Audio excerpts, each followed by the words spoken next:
میرے عزیز دوستو اور بزرگوں، جب کام میں استقبال کا زمانہ آ جاتا ہے اور کام میں لوگوں کی آمد بڑھ جاتی ہے اور اجتماعات اور جلسے دین کے کسی بھی شعبے میں، کہیں ختم بخاری کا جلسہ ہو رہا ہے، کہیں تبلیغی جماعت کا جلسہ ہو رہا ہے، کہیں سیرت کا جلسہ ہو رہا ہے، ان تمام اجتماعی کاموں کی مشغولی اور اس کی اہمیت اور اس کا شوق اور اس کی رونقیں ہمیں ایک عظیم سنت سے غافل کر دیتی ہیں۔ ہمیں ایک عظیم سنت سے غافل کر دیتی ہیں۔ میں نے عرض کیا آپ سے، وہ مدارس کے یا ختم بخاری کے جلسے ہوں یا وہ تبلیغ جماعت کی اجتماعات ہوں یا وہ کسی بھی تحریک کی کوئی تقریب ہو، ان کی مشغولی، ان کا شوق اور ان کی اہمیت ہمیں ایک بنیادی فریضے سے، ایک اہم فریضے سے غافل کر دیتی ہے، اور وہ ہے انفرادی دعوت ہے۔ وہ ہے انفرادی دعوت۔ اس لیے کہ جتنے اجتماعات ہیں وہ صرف انفرادی دعوت کا نتیجہ ہیں اور انفرادی دعوت کی آمدنی ہے۔ وہ میں تو صاحب آپ سے کہتا ہوں کہ اجتماعات اور اجتماعی حلقے علم کے ہوں یا دعوت کے،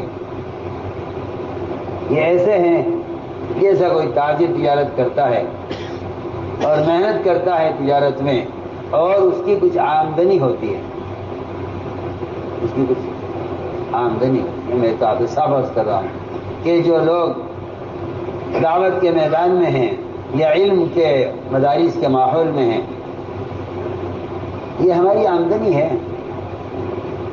اور آدمی آمدنی کو نہیں دیکھتا کتنی ہو گئی ہے، مزید کمانے پر اس کی روزانہ محنت لگتی ہے۔ اس آمدنی سے تو وہ خوش تو ہے، لیکن اس کی محنت کا دائرہ صرف اس کی آمدنی تک نہیں ہے۔ میں عرض کرنا چاہتا ہوں کہ اس کی آمدنی، اس کا سلسلہ اس وقت تک باقی رہے گا جب تک اس کی تجارت کا سلسلہ باقی رہے گا۔ جہاں تجارت ختم ہو جائے گی وہاں آمدنی بھی صاف۔ جہاں تجارت ختم وہاں آمدنی ختم۔ میں کہنا چاہتا ہوں آپ سے کہ اگر انفرادی دعوت نہیں ہے تو پھر اسلام کی طرف آمد اور مسلمان باقی رہنا ختم ہو جائے گا۔ مسلمان باقی رہنا بھی ختم ہو جائے گا۔ آپ سارے جانتے ہیں، جتنے آپ آئے ہوئے ہیں پنجاب ہریانہ والے، آپ جا کے دیکھیں کے علاقوں میں کیا حال ہے۔ اس لیے میں عرض کرنا چاہتا ہوں، کتنا بھی زمانہ استقبال کا ہو گیا محمد صلی اللہ علیہ وسلم کے زمانے میں، یہ کتنا بھی استقبال ہو گیا ابو بکر و عمر رضی اللہ عنہ کے زمانے میں، لیکن ان آپ صلی اللہ علیہ وسلم اور آپ کے خلفائے راشدین کا اور آپ کے صحابہ کا انفرادی دعوت دینا کبھی کم نہیں ہوا۔ آپ صلی اللہ علیہ وسلم جتنا اپنے آپ کو تھکاتے تھے غزوات میں، اتنا زیادہ اپنے آپ کو تھکایا کرتے تھے انفرادی دعوت میں، ایک ایک فرد کو دعوت دینا، ایک ایک فرد کو دعوت دینا۔ مولانا الیاس رحمۃ اللہ علیہ کے ایسے واقعات ہیں جس میں سب سے زیادہ اس کو غصہ آتا تھا اس بات پر کہ تمہاری مسجد میں ایک آدمی آ کر چلا گیا اور تم نے اس کو دعوت نہیں دی۔ ہم نے تو ایک گشت اور ملاقاتوں کو ایک روزانہ کا تھوڑی دیر کا معمول سا بنا لیا ہے۔ میرے دوستوں، میں اس معمول کے پورا کرنے کو کام کا کمال نہیں سمجھتا۔ تھوڑی دیر کے اس کے معمول کے پورا کرنے کو کام کا کمال نہیں سمجھتا، بلکہ اس بات کی کوشش کہ ہمارے علاقے میں کوئی بے نمازی نہ رہے، ہر مسلمان، ہر فرد پر محنت، یہ مولوی حسن گزار میں چھپا ہوا ہے کہ اگر کوئی شخص نفل نماز میں مشغول ہے اور کسی کو دیکھا کہ وہ مسجد میں داخل ہوا اور واپس جا رہا ہے، اس کو چاہیے نفل نماز توڑ کر کھانے والے کو دعوت دے۔ اگر وہ جانا والا ہے فوراً تو پہلے دعوت دے، پھر نفلیں پڑھے، اور اگر وہ کہتا ہے میں ٹھہر گیا ہوں تو پہلے نفل نماز پوری کر لے، پھر اس کو دعوت دے۔ اتنی اہمیت تھی انفرادی دعوت دینے، اس لیے آپ صلی اللہ علیہ وسلم نے سفر میں حضر میں انفرادی دعوت کو کسی حال میں چھوڑا نہیں ہے، چاہے راستہ خطرے کا ہوا، مگر آپ صلی اللہ علیہ وسلم نے ڈاکوؤں کو دعوت دینے کے لیے وہ راستہ اختیار کیا جو راستہ خطرے کا تھا۔ بلکہ آپ سے کہا بھی گیا کہ یہ راستہ تو ہے لیکن اس پر ڈاکو رہتے ہیں، فرمایا ہمیں ڈاکوؤں کے راستے سے ہی جانا ہے۔ حضرت کا معمول تھا فجر کی نماز اول وقت پڑھ کر اندھیرے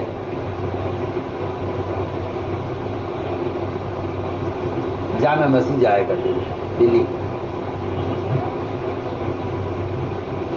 وہاں ساتھیوں سے ملاقات کے لیے اور وہاں کے کام کا حال معلوم کرنے کے لیے،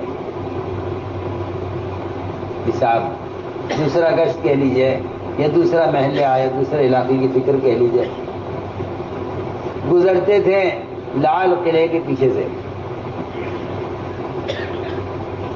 ان لوگوں نے پتہ چلا کہ حضرت یہاں سے جاتے ہیں، حضرت یہاں سے آئندہ ہرگز نہ جائیے گا۔ کیا بات ہے بھائی؟ یعنی وہاں پیچھے کھنڈرات ہیں، ان میں خطرناک ڈاکو رہتے ہیں، وہاں تو پولیس والے کی ہمت نہیں ہے گزرنے کی، اور آپ وہاں سے گزر کے جاتے ہیں روزانہ۔ انہوں نے فرمایا اچھا وہاں ڈاکو رہتے ہیں، ہمیں تم نے پہلے کیوں نہیں بتایا؟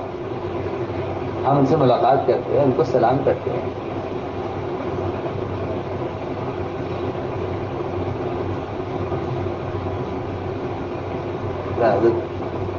خطرہ ہے وہاں، فرمایا ہم کل وہیں سے جائیں گے۔ وہاں سے گزرے، ان کھڑرات میں اندر اندھیرا اور پرانی کوٹھڑیاں بنی ہوئی بادشاہوں کے زمانے کی، اندر داخل ہوئے، اندر بالکل اندھیرا تھا، زور سے بلند آواز سے سب کو سلام کیا، کوئی جواب کسی نے نہیں دیا، واپس آ گئے، آگے بڑھ گئے۔ 3 دن تک یہی عمل کیا، اندر داخل ہوتے تھے اور زور سے سلام کرتے تھے اور آگے بڑھ جاتے تھے۔ تیسرے دن نے سلام کیا تو اندر سے ایک شخص نکل کر آیا، آپ کون ہیں؟ ہم اتنے برے سمجھے جاتے ہیں اور ہم اتنے کمینے ہیں اور ہم اتنے گندے لوگ ہیں کہ ہم نے آج تک سوچا بھی نہیں کہ کوئی ہمیں سلام کرے گا۔ آخر آپ ہیں کون؟ آپ نے سلام کیوں کیا؟ کہا کہ بھائی مسلمان کیسا بھی ہو، چور ہو، ڈاکو ہو، زناکار ہو، شراب خور ہو، مسلمان اسلام سلام تو مسلمان کا حق ہے، سلام کیسے بھی ہو، سلام صرف مسلمان کا حق ہے، صرف کافر کا حق نہیں ہے۔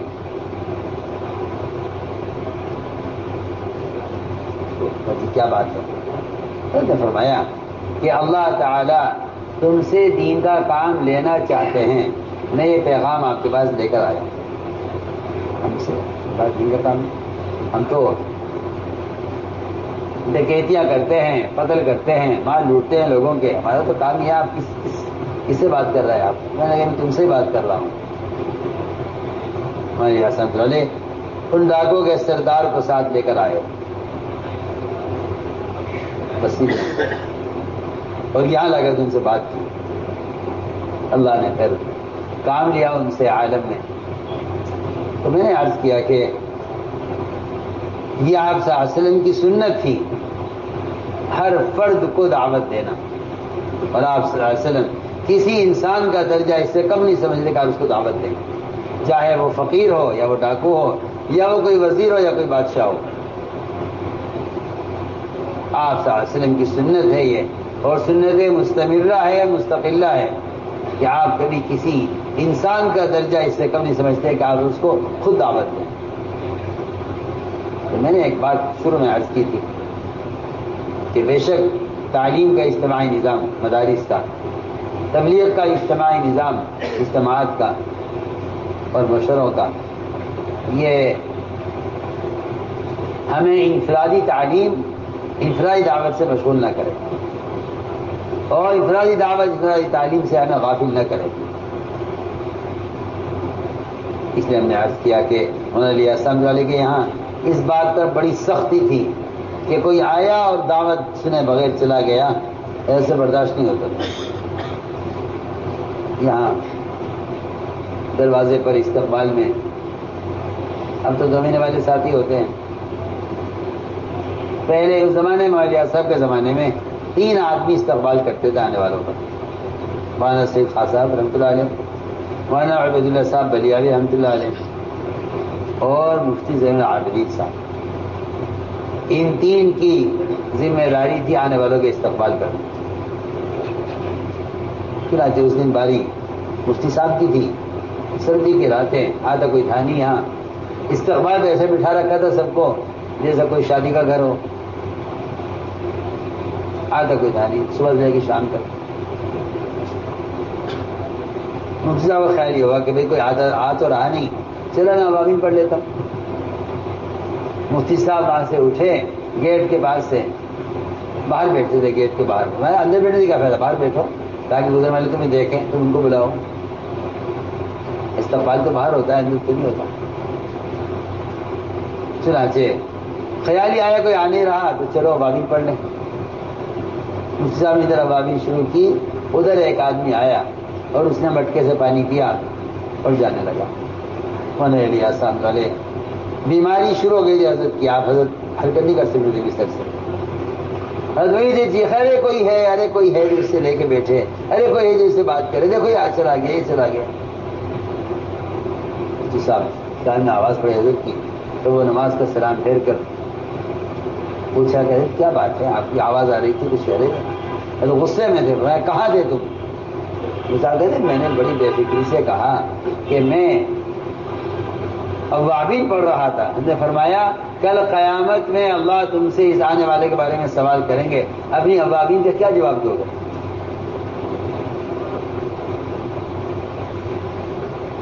اللہ سوال کریں گے تم سے تمہاری اوابین کا سوال نہیں ہوگا، اس آنے والے کے فریضے کا سوال ہوگا۔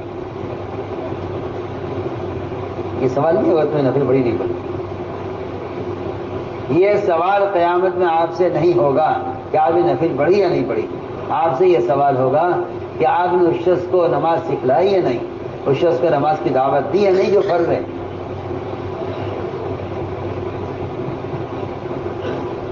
نے کہا حضرت آپ ہی تو کہتے ہیں اب آدمی بھی پڑھو، تہجد بھی پڑھو، چاش بھی پڑھو، اشراق بھی پڑھو، میں کب پڑھتا اگر میں استقبال میں رہتا؟ نے فرمایا میں تو نہیں کہتا کہ ابابین چھوڑو، میں تم سے کہتا ہوں کہ ابابین پڑھنی تھی، تم نے اپنی جگہ دوسرے آدمی کو کیوں نہیں بٹھایا کہ بھائی تم آنے والوں کے استقبال کرو، میں 2 رکعت پڑھ لیتا، 4 رکعت پڑھ لیتا۔ تو میں نے عرض کیا یہ تھی آپ صلی اللہ علیہ وسلم کی سنت، کہ میں آپ سے کہہ رہا ہوں اس لیے ہائے ہائے کہ امت بہی چلی جا رہی ہے جہنم کی طرف،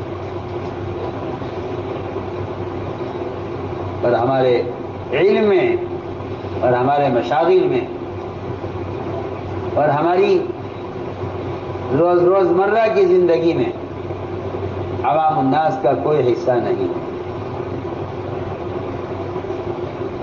ہم اس لیے عرض کر رہے ہیں کہ اس کا عزم کرو کہ انشاءاللہ ہمیں انفرادی دعوت روزانہ دینے کو اپنے لیے ایسا فریضہ سمجھ لینا ہے جیسا روزانہ کی نماز کا فریضہ ادا کرنا ہمارے ذمہ ہے۔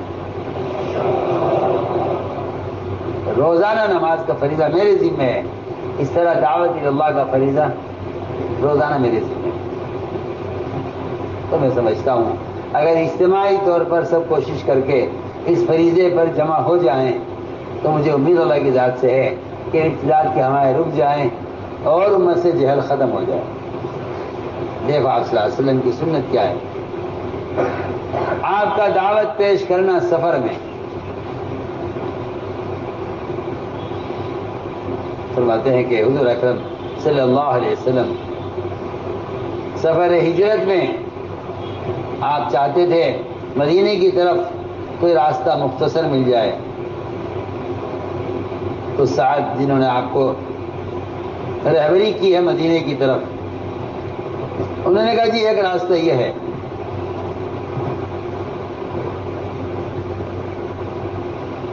یہ ایک وادی ہے پانی کی، پانی کا ایک نہر یہاں سے جاری ہوتی ہے، لیکن یہ راستہ تو مختصر ہے مگر اس راستے میں 2 خطرناک ڈاکو رہتے ہیں، قبیلہ اسلم کے ڈاکو ہیں اور خطرناک ڈاکو ہیں، یہ ایسے خطرناک کہ ان کا دونوں کا نام بھی مہانان ہے، یعنی قابل اہانت۔ اگر آپ چاہیں ادھر سے چلیں، اس راستے کو چھوڑ دیں کیونکہ اس میں ڈاکو رہتے ہیں۔ رہبر نے کہا یہ راستے اختیار مت کیجیے جس میں ڈاکو ہیں۔ آپ نے فرمایا ہمیں ڈاکوں کے راستے سے ہی لے چلو، خود بنا علیہما، ہمیں لے چلو ڈاکوں کے راستے سے۔ اور ساتھ فرماتے ہیں کہ ہم نکلے آپ کے ساتھ یہاں تک کہ جب ہم ان ڈاکوں کے سامنے پہنچے، ایک کہہ رہا تھا دوسرے سے کہ دیکھو یہ یمنی آدمی سامنے سے آ رہا ہے، آپ کو دیکھ کے خلیے سے آپ کو یمنی کہا۔ آپ ان دونوں کو بلایا اور دونوں پر آپ نے اسلام پیش کیا۔ چنانچہ آپ کی دعوت دیتے ہی دونوں ڈاکوؤں نے اسلام قبول کر لیا۔ آپ کا نام کیا ہے؟ ان لوگوں نے عرض کیا کہ ہمارا نام مہانان ہے، یعنی ہم قابل اہانت ہیں۔ فرمایا نہیں، تمہارا نام مکرمان ہے کہ تم قابل عزت ہو، قابل احترام ہو، قابل اکرام ہو۔ آپ نے دونوں کو دعوت دی اور دعوت دے کر چھوڑا نہیں وہاں، بلکہ آپ نے ساتھ مدینہ منورہ چلنے کا حکم فرمایا۔ حضرت ابن عمر فرماتے رضی اللہ عنہما کہ میں آپ کے ساتھ ایک سفر میں آپ نے دیکھا ایک دیہاتی کو گزرتے ہوئے، جب آپ کے قریب ہوا تو آپ نے فرمایا کہاں جا رہے ہو؟ فرمایا عرض کیا، اس نے کہا جی اپنے گھر جا رہا ہوں، گھر والوں کے پاس۔ فرمایا تمہیں خیر کی بات کی رغبت ہے؟ اسے کہ کیا ہے وہ خیر کی بات؟ آپ نے فرمایا اس بات کی گواہی دو کہ اللہ کے سوا کوئی بات کے لائق نہیں، وہ تناز کا کوئی شریک نہیں، اور محمد صلی اللہ علیہ وسلم اللہ کے بندے اس کے رسول ہیں۔ اس نے کہا کیا اس پر آپ کی بات پر کوئی گواہ ہے؟ آپ کی بات پر کوئی گواہ ہے جو گواہی دے اس بات کی جو آپ کہہ رہے ہیں؟ آپ نے یہ نہیں کہا میرے ساتھی گواہی دیں گے، حالانکہ صحابہ آپ کے ساتھ تھے، حضرت وہ خود فرماتے ہم آپ کے ساتھ تھے سفر میں۔ آپ نے گواہی کے لیے صحابہ کو پیش نہیں کیا، اس لیے کہ صحابہ گواہی دینا ظاہری تائید تھی اور آپ پیش کرنا چاہتے تھے غیبی تائید، اور غیبی تائید یہ تھی کہ آپ نے فرمایا یہ سامنے جو درخت کھڑا ہوا ہے کھجور کا، یا اس درخت پر جو خوشہ ہے کہ روایت میں آتا ہے، وہ خوشہ یا وہ کھجور کا درخت گواہی دے گا کہ یہ بات سچی ہے جو میں کہہ رہا ہوں۔ چنانچہ آپ صلی اللہ علیہ وسلم نے اس درخت کو بلایا، وہ درخت زمین پھاڑتا ہوا آپ کے پاس آیا، آپ کے سامنے آگے کھڑا ہو گیا۔ آپ نے 3 مرتبہ درخت سے گواہی لی، درخت نے 3 مرتبہ گواہی دی کہ بے شک آپ جو فرما رہے ہیں صحیح فرما رہے ہیں۔ چنانچہ درخت گواہی دے کر اپنی جگہ واپس چلا گیا اور دیہاتی اپنے قوم کی طرف گیا فوراً، اس لیے کہ جنات سے لے کر انسانوں تک سب کا معمول یہ تھا کہ جس کو دعوت قبول کرتا تھا وہ اپنی قوم کو جا کر دعوت دیا کرتا تھا۔ تو قوم کی طرف پلٹے دیہاتی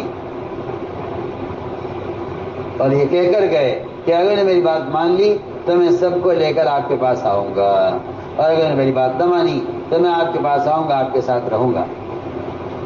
تو میرے دوستوں یہ ہے اصل میں ہم سمجھتے ہیں کہ اس معمولی چیز ہے، حالانکہ ہر مسلمان کو جہنم سے بچانا یہ ہمارے تبلیغ میں گشت کا موضوع ہے۔ اللہم صلی علی سیدنا مولانا محمد وعلی آل سیدنا مولانا محمد كما صليت على إبراهيم وعلى آل إبراهيم إنك حميد مجيد. ربنا ظلمنا أنفسنا وإن لم تغفر لنا وترحمنا لنكونن من الخاسرين. اللهم إنا نستغفرك ونتوب إليك. اللهم إنا نستغفرك ونتوب إليك. اللهم إنا نستغفرك ونتوب إليك. ربنا آتنا في الدنيا حسنة وفي الآخرة حسنة وقنا عذاب النار. سبحان ربك رب العزة عما يصفون وسلام على المرسلين. الحمد لله.